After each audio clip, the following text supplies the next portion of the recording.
everyone. Welcome to another episode of the Surge Cast. We're so excited to be back because that means, hey, we're here for the second round. We finally have all of our times. Well, most of the times, the dates at least. I'm joined by the paid intern and Zach as we talk about, the upcoming second round against the Caps. We've also got, hey, what are we looking for in this matchup? And got a little bit of Freddie news and just a little recap of what's going on around the league. But how is everyone doing tonight, guys? Doing good. Finally good to know that, round 2 is finally here. We got some dates at least, got some starts, like you said, Kat. So other than that, it's always a great night to talk Canes hockey. The Canes are still playing hockey. We love that. We absolutely love still being in the playoffs, Kat. So the vibes are still currently high. That's, honestly true. There's been a lot of heartbreak these last couple of days with a couple of game 7s. The East doesn't really know what that's like at the moment. But we'll talk a little bit more about what's going around the league later. I think our first bit of news is we've got a certain redhead here to stay with us for another year. Yeah, you're looking at Frederik Andersen on Saturday afternoon signing a 1-year, $2.75 million deal, keeping through next season. And there are also some performance bonuses. I think it's $250,000 for 35 or more games, another $250K for 40 or more. And then I think if they make the Eastern Conference final and he plays half of the playoff games, that's another $250,000. And it turns, I think, like a 20-team no trade into a 5-team no trade if he plays less than a third of the games for the Hurricanes. So there are some nuances to it, but for the most part, 1 year, 2.75, looking at $750,000 of bonuses as well. Games, Eastern Conference, all that good stuff. Honestly, it's a great deal, and you look at what the goalie market is kind of looking like for the upcoming free agency this summer. Can't blame the Hurricanes for wanting to bring Freddie back, especially with how he's been playing so far these playoffs. So it's a win-win for everyone, and it's just a great team-friendly deal. So can't be upset about it. I was expecting Freddie to be gone. Like you said, Zach, with the goalie market being what it was, I thought Freddie was getting like $5+ million from some team who was desperate for a goalie, and he was going to be long gone. The Canes still had the space to even make a deal like that, but to get him for under 3 before the bonuses kick in. I love this move just based on what the goalie market was. Keep the tandem together for at least 1 more year.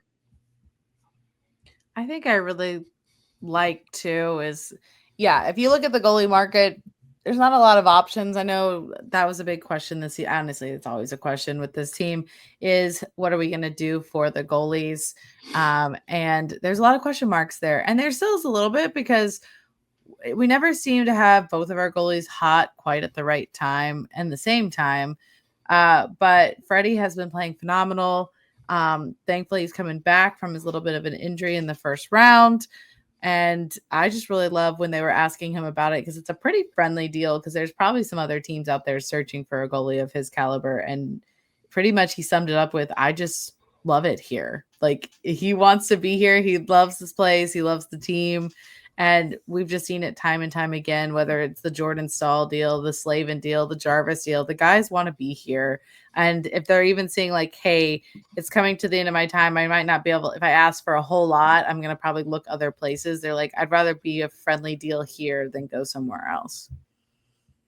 No, 100%. You're looking at your goalie tandem next year where it's like a combined $4.75 million between Freddie and Piotr. You really can't be upset about that in terms of there's a lot of teams that are paying a goalie more than double than that. And we talk about the market, like you're looking at maybe Alex Lyon, Dan Vladar, Anton Forsberg, former Kane back in the day. If you're really looking at the market, there's really nothing to be had there. So, if you're the Hurricanes, it just makes sense to keep Freddie for another year. You know what your tandem's like, and you run back for next year. And then if you need to add some goalie depth, if you really need to, you could definitely do that. But just to keep what they have going on right now, and so like you said, Kat, just a team-friendly, flexible deal, you're still talking a good chunk of change that's closer to almost $30 million, maybe like 27, 28 million left for the Hurricanes to still go make moves. And that's even with the Hall extension and now the Andersen extension. Like Eric Tulsky's not went for the offseason. He's like, let's just get these done and over with now. Don't have to worry about it. Now you're looking at, a good 95% of your rosters already locked up for next season. I can't wait for the offseason preview because there's so much that we're going to be able to talk about with all the cap space, all the picks. But I will save that for another episode. But Eric Tulsky is going to wheel and deal when he gets the chance. I'm full offseason. Yeah, it's going to be wild. I'm really going to love this offseason compared to last because it just felt like last season there were so many like, oh, there goes another one. Oh, there goes another one. And you're just like waiting to see who's going to get re-signed or not. So thankfully, we're not in that window of an offseason again for quite a while. There will be some question marks, but there's also a lot of upside to this one. And just to finish up with the Freddie news, again, I summarized his one quote, but going more in depth, he also said, I want to continue controlling what I can do to be in net as much as possible and have the feeling of confidence that I can still help the team, both when I'm playing and obviously helping Piotr in ways, continuing his development and taking over as a great young goalie in the league. That's what excites me about having this done and being able to be around next year. I just love that he's looking forward to helping. Like, he just wants to help the team. And if that means helping Piotr, like passing on the torch, so be it. I mean, you're looking at possibly, maybe Piotr's the 1A and Freddie's the 1B because they know that, try to keep Freddie as fresh as possible and lean on Piotr. Because when you look at Kochetkov, he's played the majority of the last 2 seasons that Andersen's been out. He won, 24 games last season, 27 for a new career high this year. I mean, you're looking at a guy who's won 51 games for you the last 2 seasons combined. I mean, and now you're going to have the Great Dane kind of be his, mentor / tandem partner one more time for another run at it. I mean, it's present, short term, and long term. There's a lot to like about this if you're the Carolina Hurricanes. Paul Schellfelder, the goalie coach for the Hurricanes, is loving the fact that he's got his guys already locked up for next year. He's probably already writing up plans for now and for next season as well. And we love that we have a healthy Freddie in this series coming up with the Caps, which is the big concern. And if we want to get into the whole series preview, we could start with that, talk about having healthy goalies, not being like, oh God, if Piotr goes down, what are we going to do? We have both guys, which is huge. You're right. Freddie coming back at just the right time. Honestly, having both is going to be tremendous. I wasn't even thinking of goalies for this matchup. This matchup is going to be a lot of special teams, in my opinion. What do you think, Zach? Yeah, I think the funny part is with the special teams is when you look at it, the Capitals in terms of their penalty kill, they were 13th out of 16. And the only team that was worse than them who even advanced past the first round is Edmonton. They were 60%. The Capitals, I think, were 66. So if you're looking at a team that didn't do so great against the Montreal Canadiens on their special teams, what does it say when you got the Carolina Hurricanes with their 31%, which puts them 5th? That's kind of big too. And the Hurricanes PK being the only one that went 100%. I don't know if you can go 100% continuously for the whole playoffs, but you're setting yourself up pretty good to maybe you're looking at if the Hurricanes are going to limit their problems and shut down Ovi, but then still do what they did on the power play, even remotely 25, 28%. So you're looking pretty good for the Carolina Hurricanes in terms of that. And if you can take care of the Capitals' struggling penalty kill and use your advantage to it, we could see maybe another 4 or 5, maybe even 6 more power play goals out of the Hurricanes in round 2. What about you, Rich? What are you thinking about special teams? I don't want to bring up past pain points, but this is giving me flashbacks to last postseason a little bit, where we were hot versus the Islanders, and then we shit the bed versus the Rangers power on special teams of the power play. If, though, you're able to stay hot, I think that is a huge difference and why the Canes move on, because even Washington's power play was tied for ninth of all first round teams. So between how good the Canes kill has been, they were fifth in the power play. Like, that could be such a huge difference. Zach, you touched on a little bit of just like you're struggling versus the Canadians. Like, this is the Canes area to shine, but you need it to continue. And that's even with the Rangers. Like, they got hot in our series. That's why they moved on. But then their special teams fell apart versus Florida. And that was a huge difference as well. So special teams is a huge part of the success. Kat, kind of agree, kind of don't. Where you at?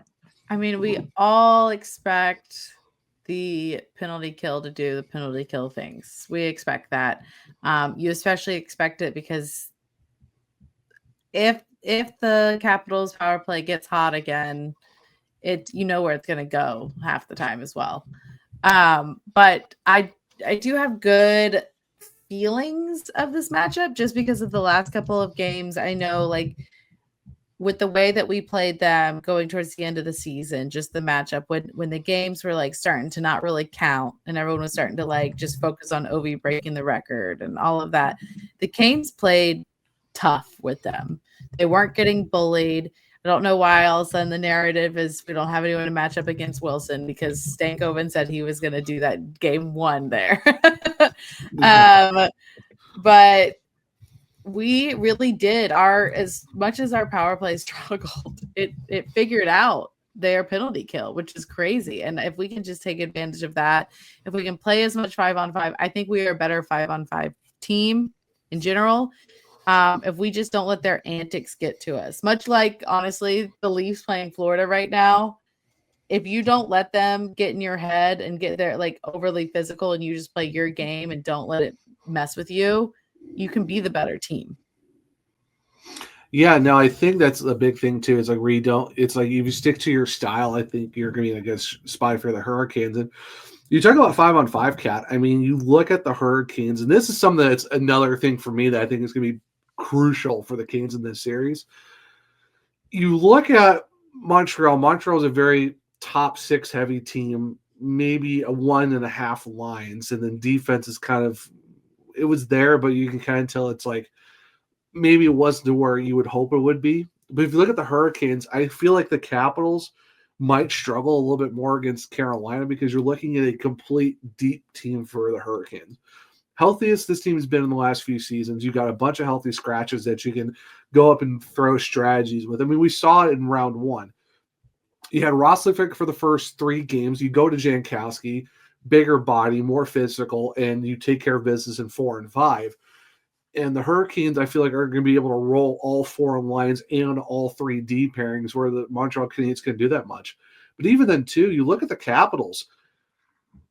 You look at their bottom 6, you might have maybe 1 or 2 guys that could maybe do something out of there. And your defensive pairs, you maybe like what? You got Chickard and Carlson, and then like that second pair of Roy and Sandin, maybe.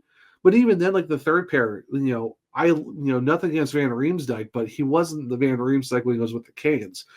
I feel like our 6 defensemen stack up so much better than the Capitals and our whole forward core too. So I think this is where the Hurricanes' depth might overpower the Capitals, because they didn't see that against the Canadiens, and even their own roster, I feel like, isn't really there compared to Carolina's. I mean, what do you think, Rich? Does it make sense? Like, how do you feel about, looking at the whole depth on both sides?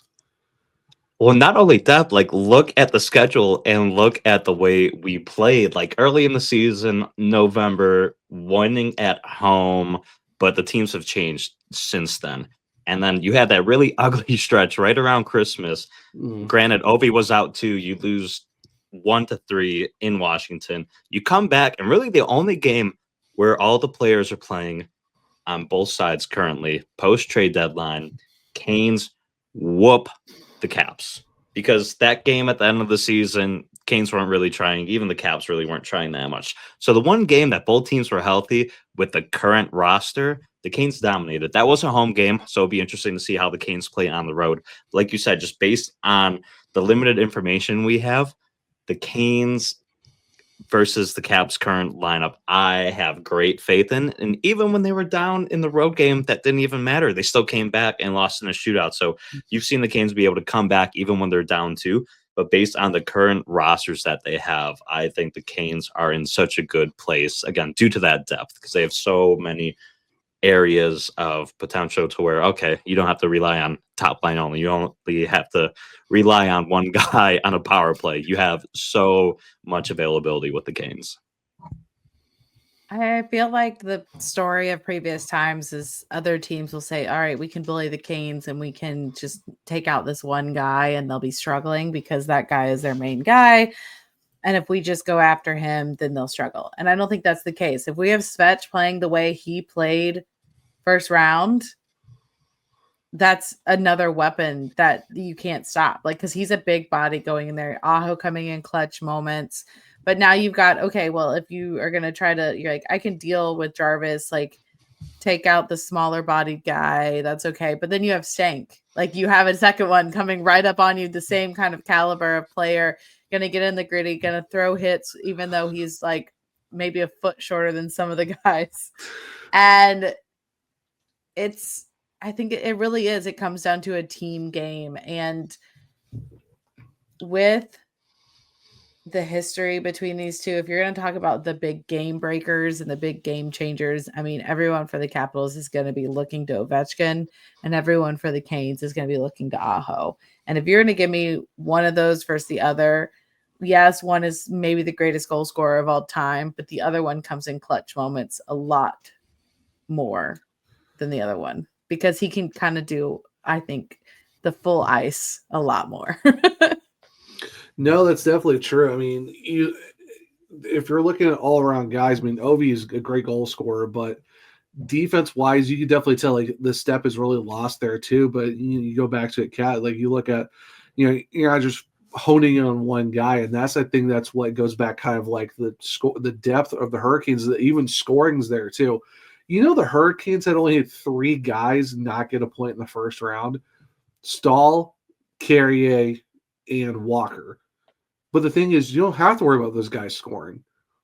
Stahl and Carrier aren't the guys that you're looking at and be like, oh, we need you to score. Like, no, just shut the other team down, throw a body, you're fine. And Sean Walker made a lot of huge plays that, yeah, maybe he didn't get on the score sheet for, but he does what Rod always asks.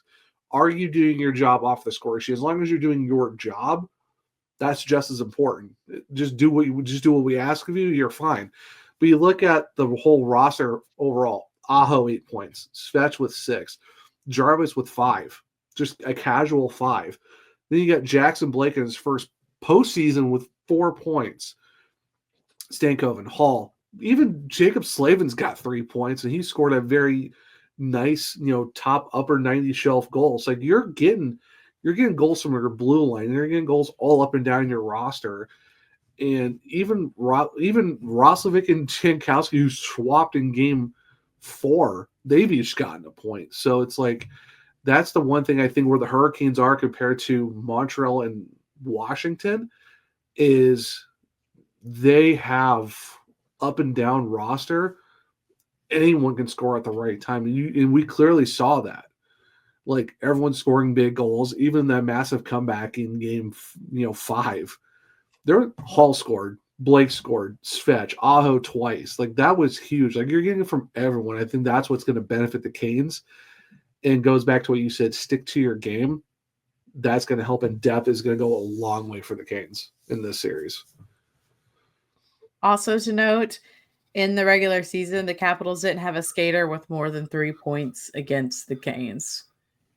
The most was Ovechkin scored 2 goals on us.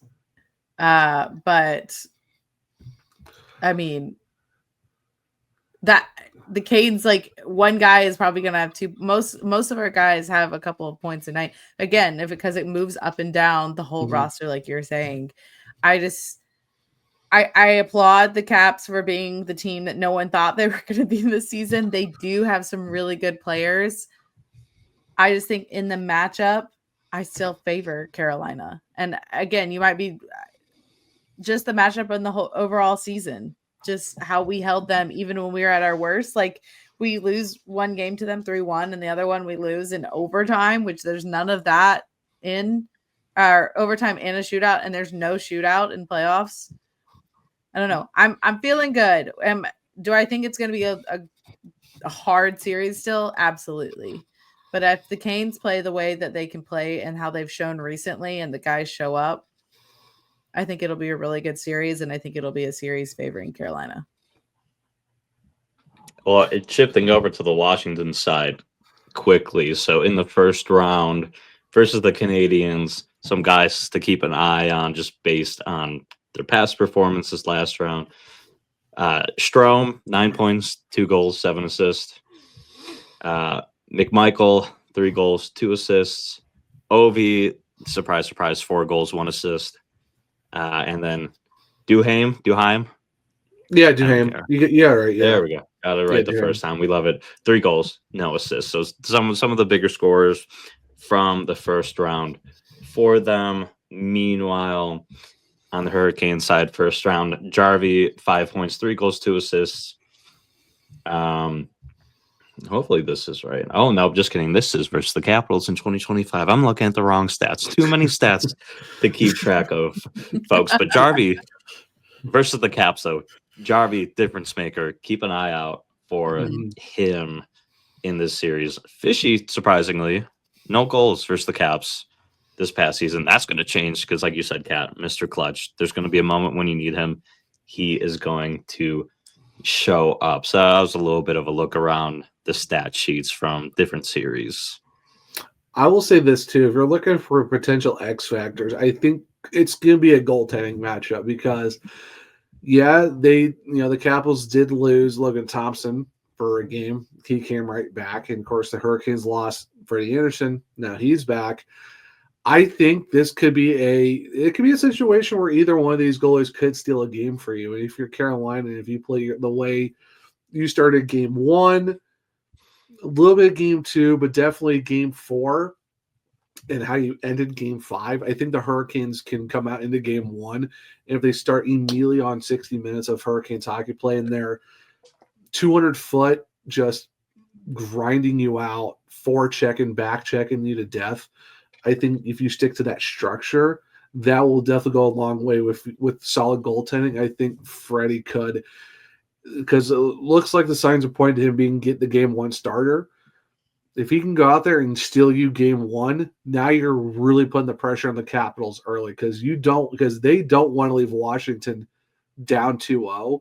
So if you at least take game 1 or at least split at the minimum, you're looking pretty good coming back to Raleigh on Saturday for game 3. Yeah, my final thoughts, I guess, as we start to wrap this up, and we'll talk about the schedule and some other things. My final thoughts playing the Capitals. They will play a very aggressive game. They will play a very physical game. If you want to play them, and the Canes showed this, they're the game that got them, hey, we're all set for going into the playoffs. If you want to play them, you have to play your game and do not engage. You can very clearly engage. If they want to fight, if they need to get all of this aggression out, the Canes will meet it. That's fine. But it doesn't need to be unnecessary, because I feel like the more, if you outplay them, they start to try to get you off your game by throwing more hits, doing a little bit more scrappy and try to, all the cheeky talk, all of that. But if you ignore it and just let your game continue to speak for itself, they'll get frustrated and they'll keep doing that, and penalties will come up against them. Do you need to be careful and say, hey, we're not going to take this because if that's a dangerous hit or if that's going to injure our player? Yes, you retaliate, or not retaliate, but you respond to it. And you're like, hey, we're not going to stand up for that, which is what the Canes did before. Like I said, Stank stood up to Wilson when he went after, I think it was Walker at one point. You've got Jankowski, you had Jose at one point, both of them being like, I'm done with this. Like, no. But I think the Canes need to play their game first. Let the extracurriculars fall to the side, because that's how the Caps play when they get frustrated, when they start to lose momentum, when they start to lose their cool. I think the Canes can really take advantage of the Caps losing their composure in the long run. We talked about it, Kat. This is a team that will fight in terms of the Canes, but not in the Caps fighting way. Like, they'll grind. They don't care what comes their way. They're going to get after it. But if you come at them, they are going to step right back up to you. So that's a big piece in the series of, all right, like, talk shit, get hit type of thing. Like, we're going to come. Like, they're going to come at you. They're going to make it happen. But then playing the game smart, Zach, you brought it up before multiple times, like Canes hockey. You need that 60 minutes of Canes hockey where doing the things the right way, playing the game the proper way, but not getting out of your head, not getting out of the system to where you're falling apart instantly. Hot starts will be a part of it too, obviously, as we've seen it. Again, a team that fights and can come back, but making sure you can come back, making sure that you don't just give up immediately, especially if you're taking those hits. You're like, God, I'm getting the crap beat out of me out here. Like, I can't do this. Then, yeah, it's a series that's going to go the Caps' way. But knowing who the Canes are, yeah, they're going to get scrappy. They're going to fight. They don't care what's coming their way. They are going to handle the pressure the proper way, I feel. Agreed. Do you have any last thoughts on this matchup here, Zach? I mean, we kind of talked about it. You talk about the depth. You talk about, what you're kind of looking for. Sticking to your game. Don't go for retaliatory because you know how it goes. Second guy who does it, he's going to go. So as long as you stay calm, you stay cool, play your game. If you have to get, into a little bit of, why IATAs or, you want to talk recipes and whatnot and a little bit of these scrubs, yeah, that's fine. Go for it. But do it the smart way and play your game and not go into their game. And the thing is, gotta control tempo. You have to. I don't care if you're on the road, if you're at home.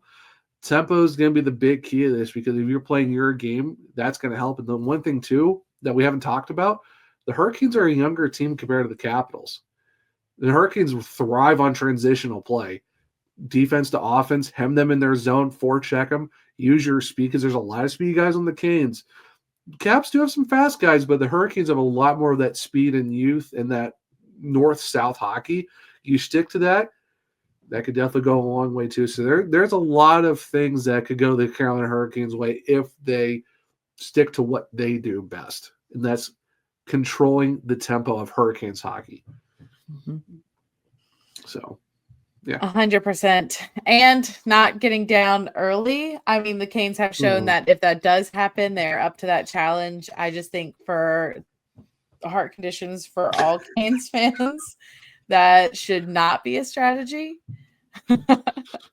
But yeah, it's going to be really interesting. I guess to wrap up talking about the Canes and the Caps is talking about our series predictions. We were right on the last one. It was close, but we were right.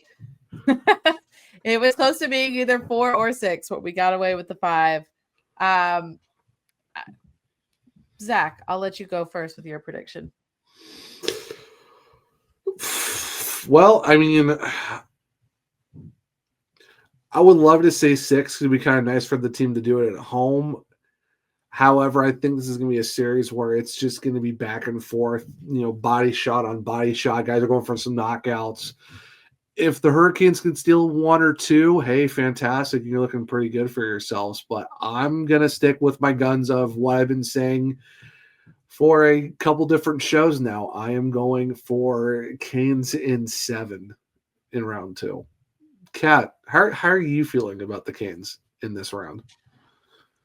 I have mixed feelings because there's me there's me with my prediction based on the teams, and there's me on my prediction based on my traveling schedule. Because I do unfortunately have, it's excited, but there is a wedding I've got in a week, and if it goes to a 6, I will unfortunately not be able to make it. So selfishly, I would like it to be done before then, but I think if we steal a game, I'm going to be a little bit more optimistic because how much I like our matchup here. I am going to say 6. I'm going to say 6. Well, I mean, that's right. Like I said, it was a toss-up for me if it's either 6 or 7, but just how we talked about all the stuff, it's just, I don't know, I can't fully plan it on a 6. That's why I'm like, I'll go with the 7. But Rich, how are you feeling about this series? I'm with Kat, right? We've talked about it. Year of Okay. Optimism 2025, just based on one. I am banking on the power play and penalty kill to stay hot this series. Like if you can keep the special teams going at the rate that they have been, I believe in that wholeheartedly, that you're able to get the job done the way you're supposed to. And like I said, year of optimism, why not? I mean, we touched on it a little bit. Canes and Caps in round 1 had the best save percentages and goals against average.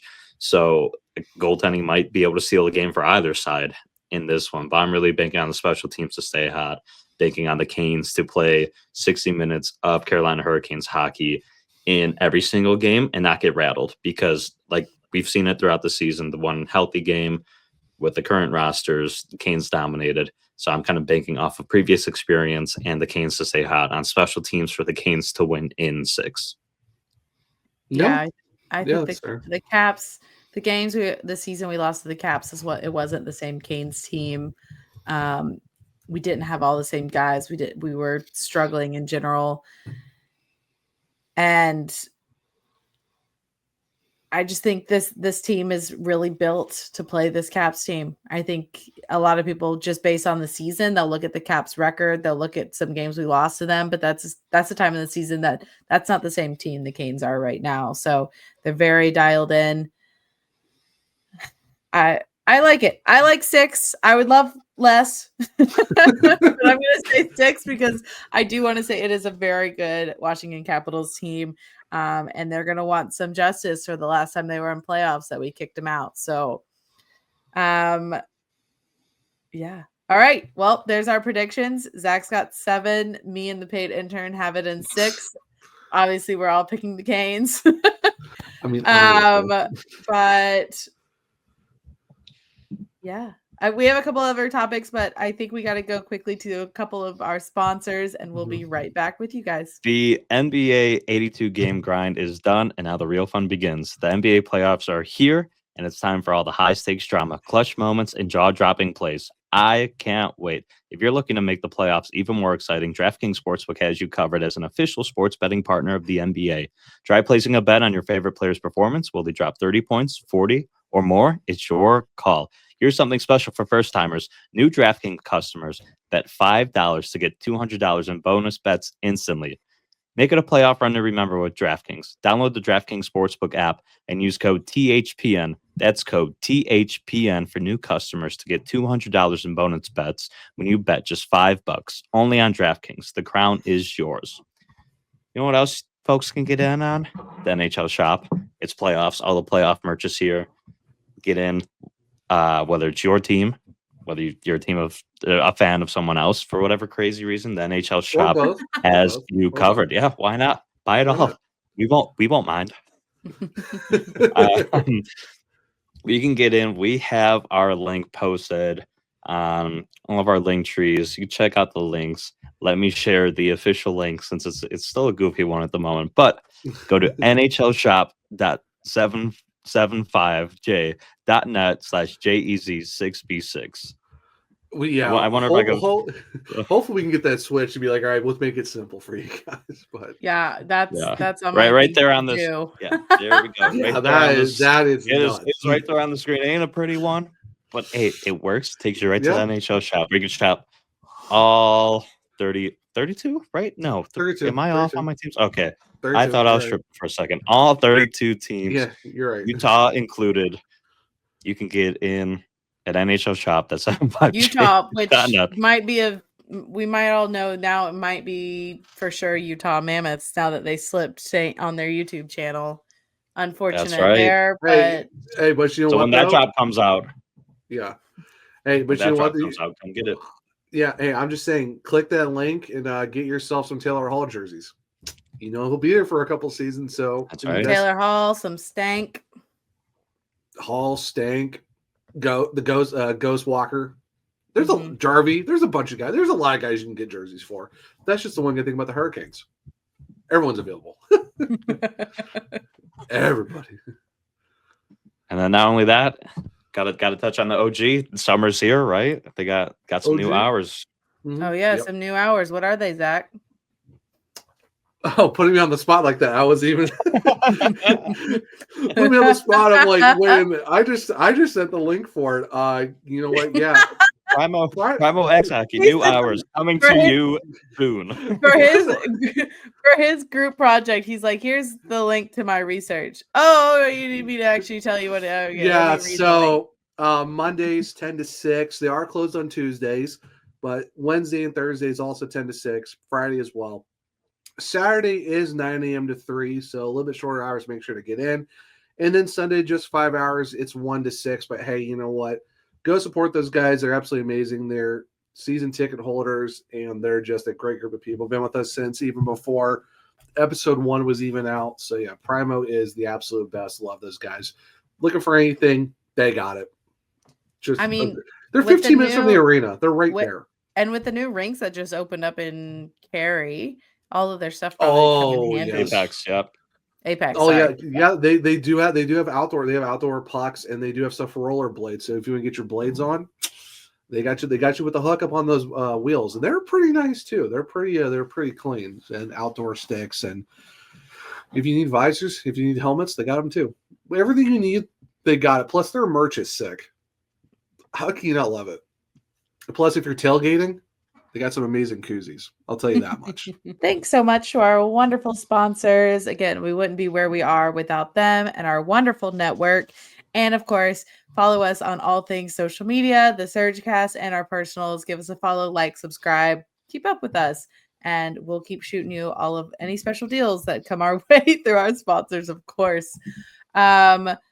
So yeah, we're going to take a look around because hey, we're in the second round of the playoffs, but some really fun little news as well. We can't stop talking about the Canes without saying a big congratulations to Sebastian Aho and his family as they have a new baby.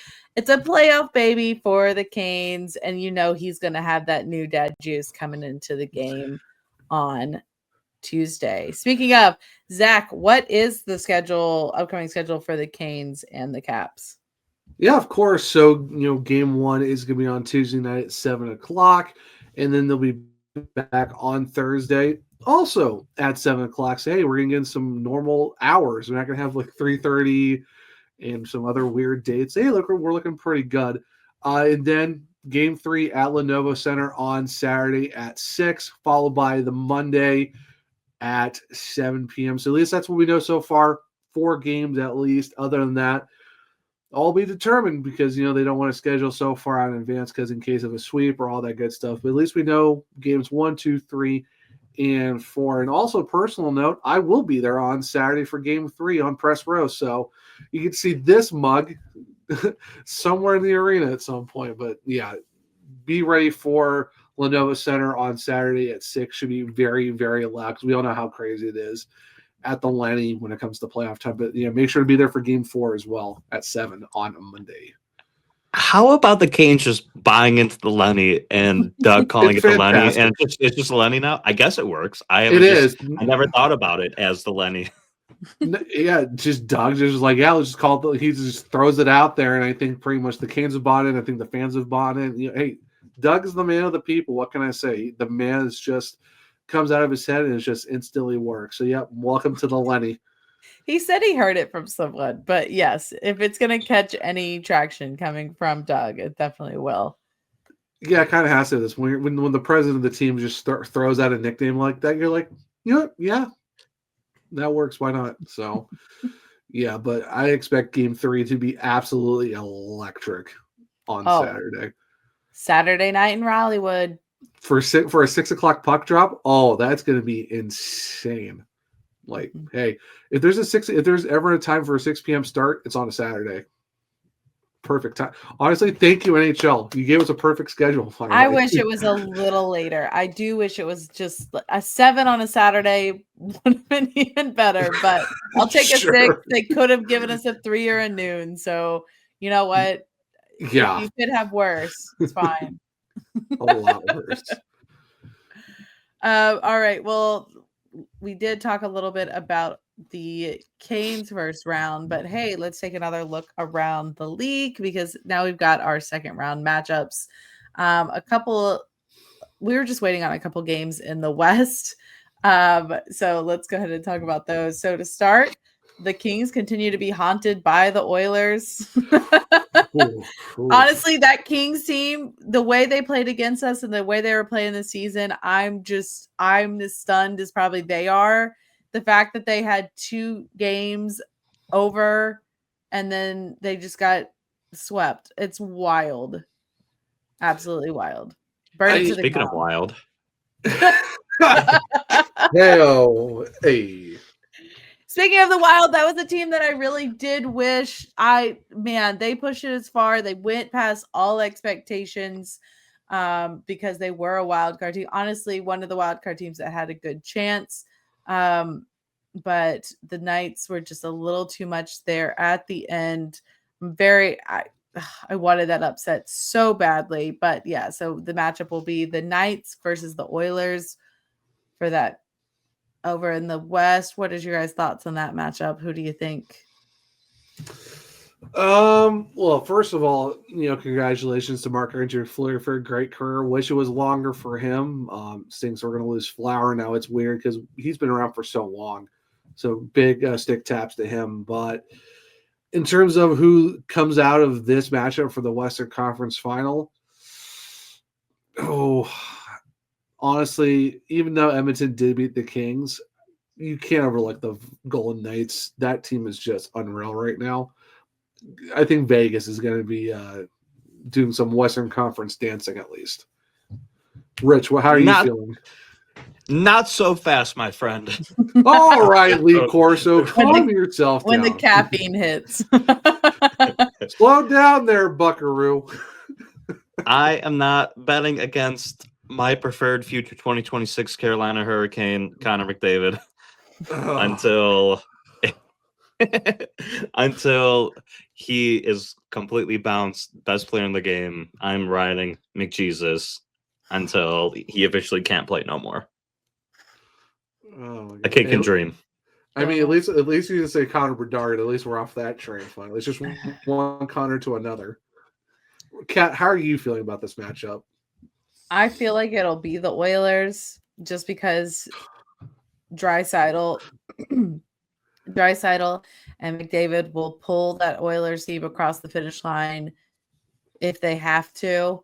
That's kind of what they did with the Kings there for a little bit. Honestly, I don't want the Knights. I don't want it. I don't want them. I don't want them at all. It's just the Western Conference. It's not a Stanley Cup, and yeah, the Kings have some soul searching to do too because Rob Blake is no longer their GM, so a little bit of extra tidbit there. So now there's another team looking for a GM. So there's a lot of open head coach jobs around the league right now as well. But continuing to look over at the West, these were 2 Game 7s that were absolutely insane. And the first one we'll talk about hits a little bit of home because our former co-host Bailey is big on the Colorado Avalanche, but they got bounced in the 7th game by a former player in Mr. Mikko Rantanen with the Dallas Stars. And everyone here is just shaking their head and rolling their eyes. I agree. I will say this. One playoff game doesn't erase the quietness of the previous other games that he had. I mean, not trying to be petty or salty about it, but I'm someone who's, you can have 1 or 2 good games, but how are you the rest of it? If you were quiet the rest of that series and you show up for 1 goal and then hit a hat trick in the last one, cool. Prove it to me in round 2. Keep it going. That's all I got to say about that. It sucks. I was, They got Landeskog back. I thought they would have the juice for it, and unfortunately, it just didn't really work out for them. It stinks, but you know what?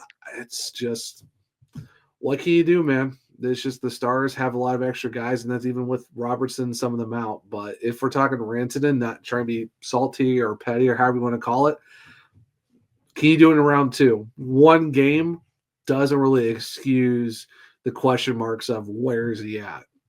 Rich, how are you feeling about that? How are you feeling about that? I can see his thoughts on his face. I'm disgusted. I'm not as disgusted as probably Bailey and all of Avs Nation is, because that has to be an insane heartbreak.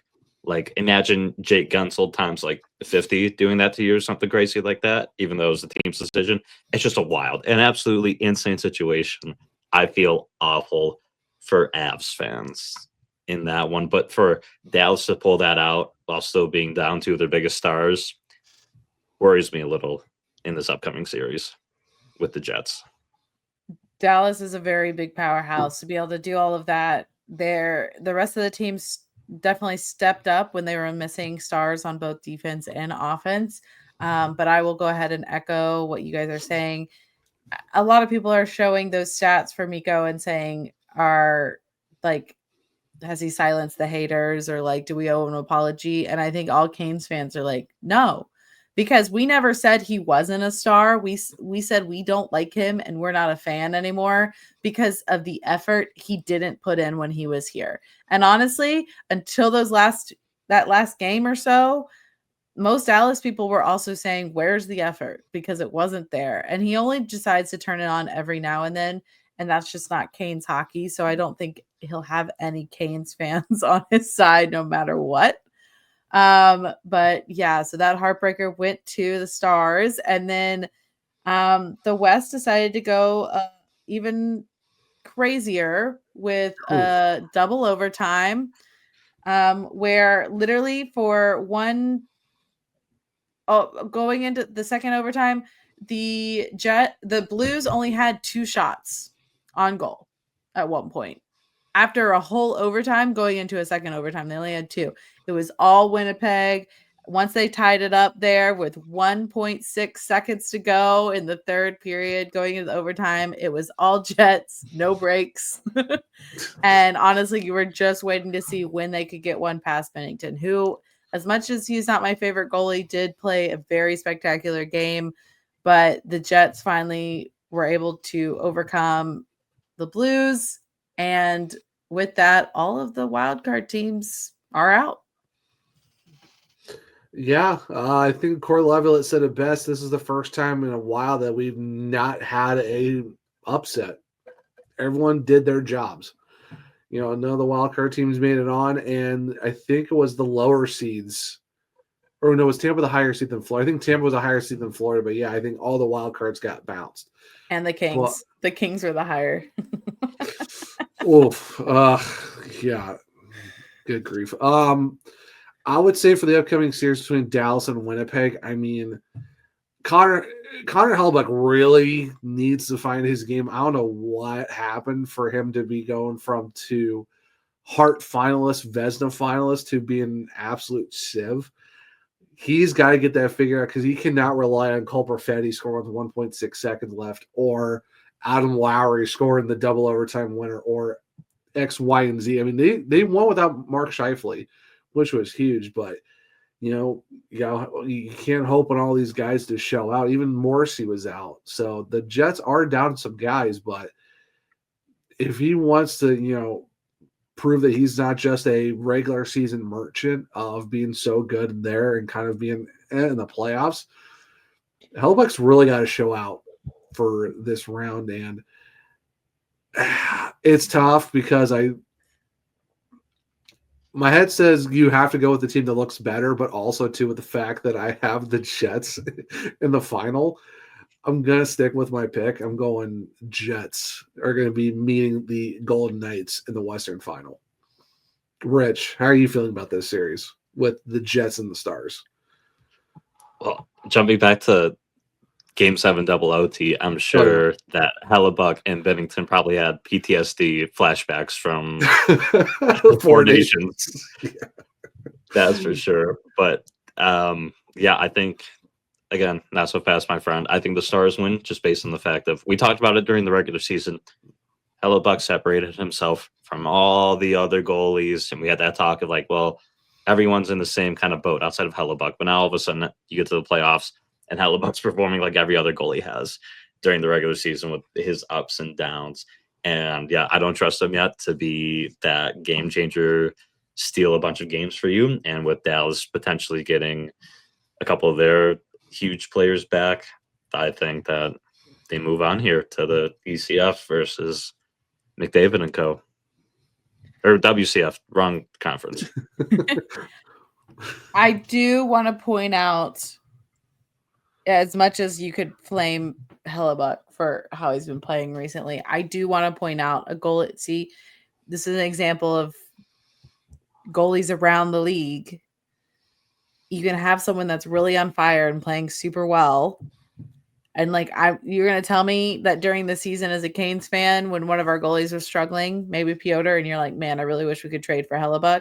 But now you've got Hellebuck struggling in the playoffs. So don't pick up your pitchforks for Piotr just yet. It's not, trust me, that happens to everyone. But that's a conversation for another time. That's a conversation that'll continue as long as hockey is hockey. But yeah, I think I see just with, I don't know, that one's a hard one for me. The Stars have such firepower, even missing some, but they'll be getting it back. But the Jets are a good comeback team. That's why they've maintained their great status the whole season. But I think I might be leaning Stars as well. And then one more matchup to talk about that's actually ongoing as we are talking right now. It is Toronto versus Florida. And currently, Toronto is starting to lose. Their 4-1 league is now 4-3 as the Panthers just scored twice. So very interesting matchup. Florida is a scrappy team. And Toronto is a team known for not being able to finish. So honestly, as a Canes fan, I really hope Toronto pushes through because I would much rather play Toronto. Much rather. My only thing is, every time we've played the Leafs, it have been very wonky, very crazy games. Like after the David Ayres game, I'm sorry, you're saying more wonky than us playing and losing by 1 goal every single game against Florida? Okay, well, that's a whole different thing. I'm just saying, in terms of the Hurricanes overall against the Hurricanes have beaten the Panthers pretty decisively too. Games against the Leafs have always been insane. Like you're talking that Jordan Stahl hat trick to come back down from like 3-0, almost came back down from 3-0 again, and then losing in Toronto. No game has ever been normal for the Hurricanes and Maple Leafs. So I don't know how I feel about an Eastern Conference final where it's just an absolute gong show from start to finish. But I did pick the Panthers in a bracket. But if we're going by, do we want to roll with this again now? This time it's Sam Bennett, Brad Marchand, and Matthew Tkachuk. Yeah, no, I'm hoping the Leafs kind of figure out, know what an Eastern Conference final looks like. And then, see Steve Dangle lose his mind when they lose to the Hurricanes in the conference final. That would be, I don't know if it's going to hit David Ayres levels, but it's going to be absolutely epic. So yeah, give me Leafs Canes Eastern Conference final. Rich, how are we feeling? Well, ironically, I think if you could get past the physicality of Washington in this series, you should be able to handle the physicality of Florida. And this game ongoing aside, I think I had the Panthers winning this for that physicality. Yeah. But if your stars are stars for Toronto, like in theory, they should win. I'm going to pick the Panthers just based on the physicality and like Toronto yet proving it. But if Toronto's able to figure it out, that is a scary and dangerous team with just the firepower and star power that team has if they're able to perform up to the contracts that have been handed out on that team. Yeah, I think it was first intermission. I think the core four this season going into the second period already had 35 points compared to like 14 last season. So, yeah, there's an internal struggle of like, do I want to see the Panthers again in their physicality? You can take that, like you said, Rich. If you're gonna face the physicality of Washington, Florida is not that big of a deal. But then also you look at Toronto, I think it was, Ottawa did kind of neutralize the core four a little bit. And of course, like you said, they have to prove it. So either way, if the Hurricanes either have to get one of those two teams, I still feel good regardless of who the Hurricanes are facing in the Eastern Conference Final. But of course, that's all predicated on us taking care of business, the Hurricanes taking care of business in round two. I don't fully agree with the idea that if you get past Washington's physicality, that it's the same as Florida, because all season long, people are now saying Florida kind of plays by different roles. But yeah, I'm going to stick with, I would want the Leafs. Yes, they've got that star power, but if you're going to give me the Leafs versus the Canes and the team that'll dig in towards the end and really finish out a game, give me the Canes anytime. But yeah. All right. Well, that's our look around the playoffs. Love to see that second round. But yeah, I think that's all we got for today, whenever you're listening to this. Thanks for tuning in, guys. We really appreciate it. But again, we've first game Tuesday, next game Thursday. Yell through your TV so the boys can hear you, unless you're able to go up to Washington to really cheer them on. But yeah, we're ready to rock out the house on Saturday and hopefully coming back either 1-1 or, something a little spicy, maybe a 2-0 on our favor. You never know. But yeah, thanks so much for tuning in. We really appreciate it. And we will see you next time on the Surgecast. See ya.